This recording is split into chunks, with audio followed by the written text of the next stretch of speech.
Welcome back to Ozarks Tonight. I'm Heather Lewis. Lawmakers have recently introduced bills to ban inclined baby sleepers. Now, this comes after Fisher-Price recalled all of its rock and play sleepers due to 30 infant deaths that were linked to them. Dr. Laura Waters is a pediatrician at Mercy in Springfield, and she's here to talk about safe sleeping habits for babies. Thanks so much for being here. Of course, a very important topic that affects every parent. And let's go ahead and start with the House and Senate bills recently proposing this ban on all infant devices that are at a incline of 10 degrees or greater. So the AAP, or the American Academy of Pediatrics, recommends that all babies sleep on a firm, flat surface.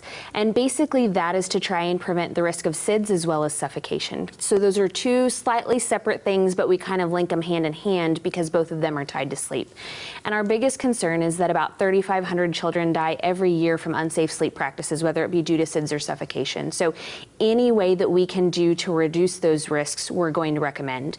And so far, all the studies and things that we have looked at have shown that babies who sleep on firm, flat surfaces are at a much greater or a much lower risk, of dying from something like that as compared to babies who sleep at an incline or in other ways. So can we kind of break down how this incline works? Because I know these rock and plays were widely popular, and it's kind of nice that you can actually rock them back to sleep with it. Right. What does that incline itself do? So part of the concern about the incline is that in infants, when they're more upright, their heads are so much bigger and heavier than their body typically that it allows for their airways to kind of kink off and for their heads to bend down, which then increases the risk of not getting as good of oxygen flow and that sort of thing, that would increase the risk of something like suffocation, which is the same as sleeping in your car seat or sleeping at an incline if you're propped up in a boppy pillow or in other ways. So yeah, that's the biggest concern, is that infants are going to be able to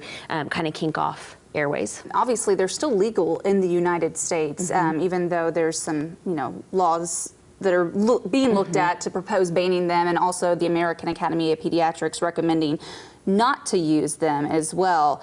What would you say to one of your parents who's in and says, well, I used this with my other kids and it was fine? Should you go ahead and just say, probably not worth the risk?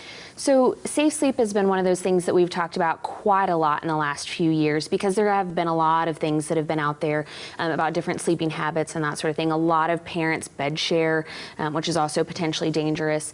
And so, a lot of our sleep things that we've been trying to do is to really focus in on where babies are safest to sleep, and to really focus on that. So, I wouldn't recommend for babies to sleep in other situations, in their car seat, or if they fall asleep in other ways. Obviously, if you're in the car and they fall asleep, it's difficult to kind of be like, okay, well, I'm going to stop the car and have them lay flat.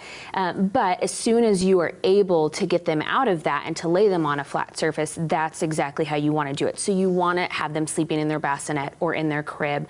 There are a lot of recommendations, and some of those are making sure that when you are laying them on that mattress that they're not indenting into it, because if they can indent down into it, then it's too soft. It really should be firm and flat. It should be very boring in the crib or the bassinet. You shouldn't have things on the sides, extra blankets, pillows, stuffed animals, those sorts of things that babies can get up against and suffocate against. And just any way that we can to try and prevent any baby from dying is our goal. So sleep is one of those things where they spend most of their time as infants, and so it's a very important time to make sure that we're keeping kids safe. And let's talk about, you mentioned the crib, don't have all these extra things in it. A lot of people use the bumpers around the crib. Can those pose a risk as well? Yeah, if a baby is actually able to move, and surprisingly, everyone kind of thinks that they're not going to move all that much, but they can maneuver themselves quite a bit, especially in those first few months. And so if they were to get up against that, until they're able to roll back and forth very easily from tummy to back and back to tummy, those are the ages where they pose the most risk. So up to 4 months of age is the highest risk until they're really rolling good. But usually 6 months old is when most babies are able to roll both ways comfortably.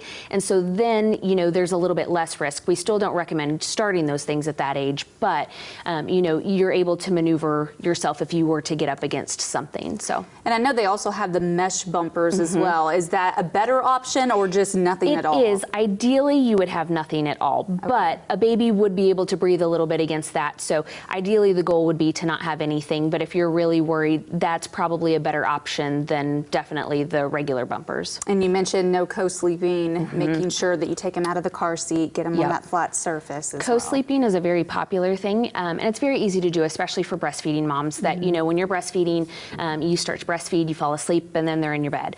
But co-sleeping is actually one of the most dangerous things that you can do with your infant, because your bed is soft. You have pillows, you have blankets, and you yourself, in your exhausted state, can absolutely roll up against your baby. And I can't imagine anything more tragic than suffocating your own child accidentally. So, and unfortunately, I've had a couple families that have experienced that, and it is absolutely devastating. And so, you know, it's one of those things where do your best to try and keep them, you know, in their own crib or in their bassinet. And I have families all the time that say, well, I can't do it. Well, they can. It's just you train them one way or another. And ideally, we're training them the safest way. And just start those habits early, and then you don't have to worry about retraining them later on down the road. Dr. Laura Waters, thank you so much for all this important advice today. We'll be right back with more Ozarks Tonight.